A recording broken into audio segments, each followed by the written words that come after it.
Oui, bonjour à tous. Bonjour à tous.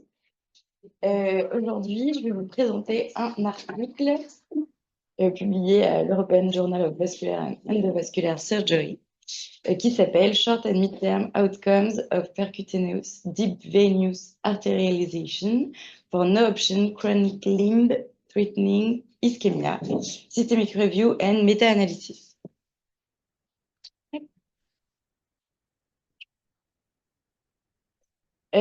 Donc, c'est un article qui présente une méta-analyse sur l'artérialisation veineuse profonde percutanée, donc PDVA, technique de pointe pour traiter les patients atteints d'ischémie chronique menaçant le monde, donc qui est équivalent ischémie critique chez nous, en phase terminale sans option de revascularisation. Donc, la CATI, c'est une forme sévère de maladie artérielle périphérique qui atteint plus de 200 millions de personnes dans le monde, sachant que c'est un chiffre qui va être amené à probablement, en tout cas pas diminuer, probablement augmenter, puisque la population est vieillissante et qu'il y a de plus en plus de diabétiques et d'insuffisants rénaux. La progression vers cette phase terminale de la maladie artérielle périphérique est associée à des taux élevés d'amputation, 30%, et mortalité 25% à 1 an. Quand même assez sévère. Le but principal de cette étude, c'était d'évaluer la faisabilité et les résultats cliniques de la PDVA chez les patients en phase terminale d'ischémie critique, en utilisant une approche d'analyse du temps jusqu'à l'événement. La méthode, c'était la survie sans amputation comme critère de jugement principal et la survie globale, le succès technique et la cicatrisation des plaies comme critère secondaire. Il y en avait d'autres, mais c'est moins intéressant. Les bases de données qui ont été utilisées, il y en avait 4, c'était Medline, Embase, Google Scholar et Cochrane, entre janvier 2018 et juin 2024. Le critère d'inclusion, c'était des patients, c'était des études non randomisées, la totalité, et c'était pour des patients adultes atteints de CLTI sans option conventionnelle de revascularisation, donc pas de chirurgie ouverte et pas d'endovasculaire, qui avaient subi une PDVA. J'ai moi, je suis de plus en plus réticent sur finalement le critère amputation pour l'esthétique.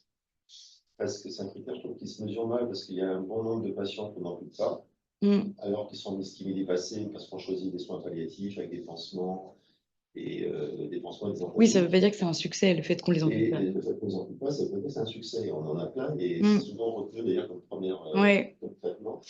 Et puis surtout ensuite, ne pas amputer un patient qui ne remarchera jamais, qui restera à son lit, c'est pas non plus un succès. Donc le critère amputation pour juger l'ischémie critique, je trouve que c'est vraiment, c'est pas un critère très très pertinent finalement. Et après, il y avait la survie globale, mais à 1 an. La survie, c'est pareil, c'est très indirect par rapport à l'action qui est menée sur un membre inférieur, enfin au geste qui est mené sur un membre inférieur. Et en fait, c'est pas du critère de jugement. Sur la qualité de vie. Sur la douleur. Oui, là, c'était pas du tout évalué. Et l'absence d'amputation n'est pas très pertinent. On a plein de patients qu'on suit, qu'on n'ampute pas, parce qu'ils ne veulent pas, et parce que voilà, parce qu'ils sont bien avec le traitement antalgique, puis ça peut traîner plusieurs mois, voire, je ne suis pas convaincu par ça. Du coup, au total, il y a 10 études qui ont été incluses sur plus de 2000 études qui ont été screenées. La méta-analyse portait sur donc, ce qu'on disait, le taux de survie sans amputation majeure, donc au-dessus de la cheville. Et après, il y avait aussi la réussite technique, le taux de réintervention et la cicatrisation des plaies à 6 et 12 mois. Globalement, c'était des patients de plus de 70 ans, des hommes majoritairement, avec les comorbidités habituelles, hypertension artérielle, beaucoup de diabétiques, des insuffisants rénaux, des fumeurs. Et c'est principalement la TP qui était utilisée comme artère cible. Et c'était majoritairement des Rutherford 5 et 6. Assez sévère. Attends, pour revenir. Oui. Inflow. C'est l'ATP, ça. C'est l'artère cible. L'artère veineuse, tu veux dire? Oui. Parce que la cible, c'est une veine. Oui, la veine, oui. Enfin, en gros, c'était les vaisseaux tibio-postérieurs qui étaient utilisés, la veine et l'artère. L'artère tibiale postérieure et la veine tibiale postérieure. Dans 73% des cas, oui. Et ben parce qu'il disait que la veine tibiale postérieure était la veine majoritaire pour le drainage Ça, d'accord, mais l'artère du mollet. veneuse, Ils c'est pas la expliquent pas, mais moi poitrine, je me suis dit que c'était parce que c'était proche, non? c'est pas la poitrine. C'est percutané.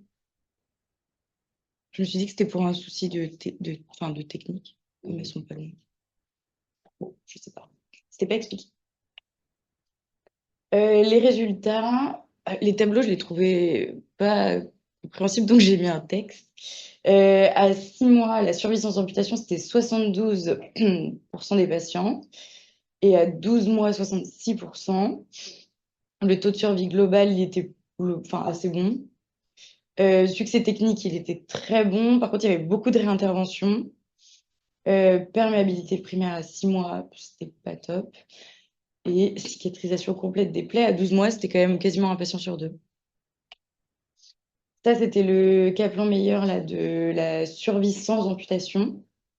Donc à 3 mois, ça faisait 80%, enfin, quasiment 80%. À 6 mois, on était à 70%. Et à 12 mois, on était un peu en dessous de 70%. Là, quand on regarde cette courbe-là, on le sait bien avec les sciences cliniques. Enfin, on sait très bien que dans les patients après 6 mois qui ne sont pas amputés, il peut y avoir de tout. Il peut y avoir des patients qui remarchent, qui ont une activité et qui sont à la maison, Et des d'autres patients en qui sont en palliatif. SSR avec du scanant à forte dose et des soins quotidiens par les infirmières, avec des soins qui sont dégueulasses. Et là, on ne le voit pas du tout. Donc, Non. Et on Par peut contre, imaginer que les patients qui soient un peu dans une étude, on refuse finalement l'amputation parce que le patient ne veut pas ou parce que le praticien ne veut pas, et qu'on ne les voit pas, ces patients aussi. Mais cicatrisation complète des plaies, c'est un bon. Ouais, mais c'est 46% de ceux qui restent à la fin. Et en fait, Ouais, de c'est vrai. 330 à 90, c'est un an. Ça fait moins de patients comme ça. Ouais, c'est vrai. Ah oui, c'est sur ceux qui restent. Je pense. pense qu'il y a courbe de cicatrisation. Oui, à 12 mois, il a Non, j'ai pas de courbe de cicatrisation. J'ai que la. Amputation à 80. Oui, il a 91. Sur les 330, parce que même de départ, ils ont 260. Ouais. Parce que c'est sur 5 études. C'est pas sur les 10 études. Parce qu'à chaque fois, enfin, chaque critère était pas. 80. Ouais.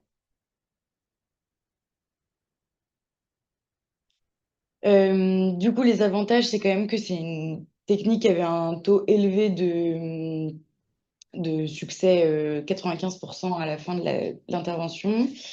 C'est prometteur, mais c'est que dans des centres hyper spécialisés, que les études étaient quand même pas très fiables, enfin pas très.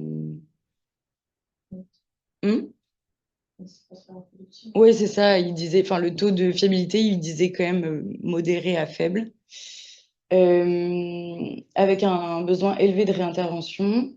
Et voilà, donc ce que je disais, les limites, c'était que les certitudes faibles de preuve, techniques réservées aux centres spécialisés, hétérogénéité des méthodes et nécessité de soins post-opératoires rigoureux. Donc, au final, c'est une option envisageable parce que c'est des patients qui ont de toute façon plus d'autres options, parce que c'était le critère d'inclusion. Ils n'étaient pas éligibles ni à l'endovasculaire ni à la chirurgie conventionnelle. Donc, c'est un peu la solution de la dernière chance. Mais il faut faire des études supplémentaires pour l'impact clinique, ce qu'on disait tout à l'heure, avec d'autres critères de jugement et coût-efficacité. Alors justement, une question pour l'Assemblée. On parle d'autres études supplémentaires. Le gold standard, c'est la randomisation. Et donc la question, la randomisation, c'est quel est le groupe que vous compariez, enfin, quelle étude randomisée vous feriez, enfin, quel est le groupe contrôle et quel est le groupe expérimental. Le groupe expérimental, c'est bien sûr cette technique. PDVA. Quel groupe contrôle vous choisirez si jamais vous... Rien. Quel est le gold standard en gros? La question, voilà, quel est le gold standard? Mais oui, mais là, il n'y a pas d'option. C'est pour les patients où il n'y a pas d'option. Donc moi, j'aurais dit faire rien. Oui, voilà, c'est ça. Rien, pas de chirurgie. Médical, il y a une option actuellement. Il y a l'Eurostime, mais On est prouvé sur le gold standard, on est d'accord, c'est le traitement médical, c'est-à-dire les pansements, les antibiotiques, éventuellement une médine. Donc la question est-ce que ça vous paraît éthique de randomiser, de randomiser pour ces patients-là? Mais je crois qu'ils l'ont fait. Non, ça n'existe pas. Si, ils l'ont fait. Dans l'étude, ils disent que Ça n'existe pas l'étude.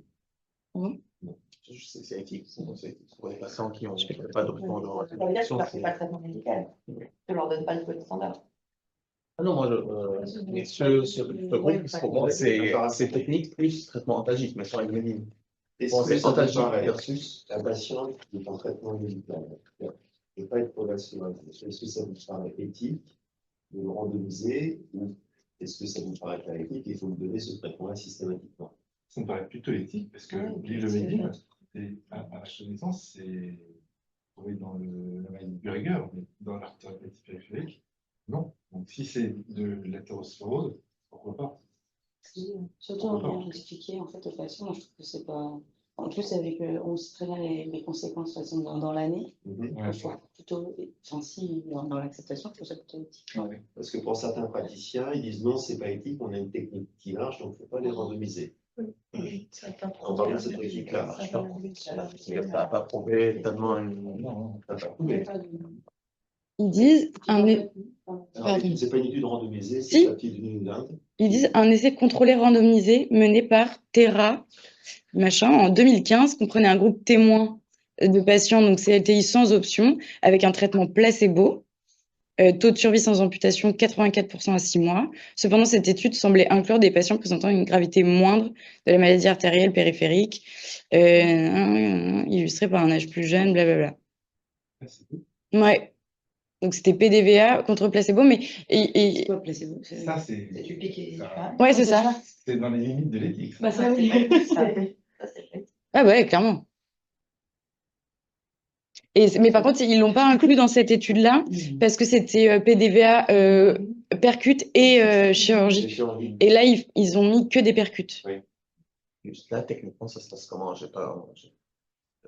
Ah, j'ai regardé une vidéo YouTube, moi. Tu mets un stent ouvert contre une artère donneuse, qui est plus souvent l'artère poplitée ou un axe de jambe, et ce stent ouvert va dans une veine profonde qui est la veine tibiale postérieure. Donc c'est une communication percutanée, donc artério-veineuse. Et ensuite, avec un cathéter particulier, tu détruis les valvules au niveau du pied. Et donc l'idée, c'est d'augmenter la perfusion tissulaire, artérielle, l'oxygénation, par cette fistule artério-veineuse. C'était des techniques qui étaient pratiquées en chirurgie également à un moment, dans les années 80, qui ont été abandonnées. Alors, les personnes disent que ça ne marchait pas parce qu'il n'y avait pas d'évaluation à l'époque des valves au niveau du pied. Et ça a été fait chirurgicalement. Ça, je peux être d'accord. La technique, elle date de 1912. D'artérialisation, mais. Ouais. Après, il y a des conséquences quand même un usage important. Encore dans la Ouais. qui en font beaucoup, ça nécessite après de mobiliser encore longtemps avec de la compression. Ah oui, bien sûr, aucun En drainage. fait, chez un patient qui est déjà une amyotrophie, une perte d'autonomie, c'est une préparation aussi.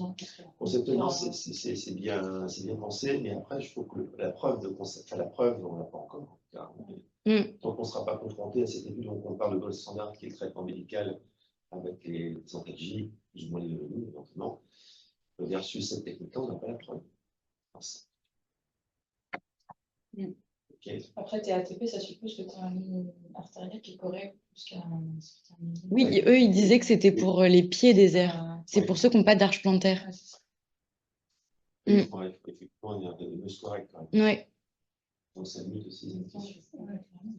Et on voit souvent chez les diabétiques rénaux, jusqu'à l'étage de pop, c'est Correct. C'est ce qu'ils disaient. C'est ça, voilà. Et puis, ils ont rendu le berger comme indication ou pas? Ou on a vraiment ces exercices là? La maladie de berger. Ils en ont pas parlé. Ils en ont pas parlé? Non. Je ne sais pas si. Ça me dit Je rien. ne sais pas s'ils retiennent cette indication-là de maladie, ces maladies particulières. Non, j'ai pas vu parler de berger dans le texte. Très bien. Bon, je pense qu'on n'a pas fini d'en parler. Non. Merci. Vous en avez déjà fait? Non.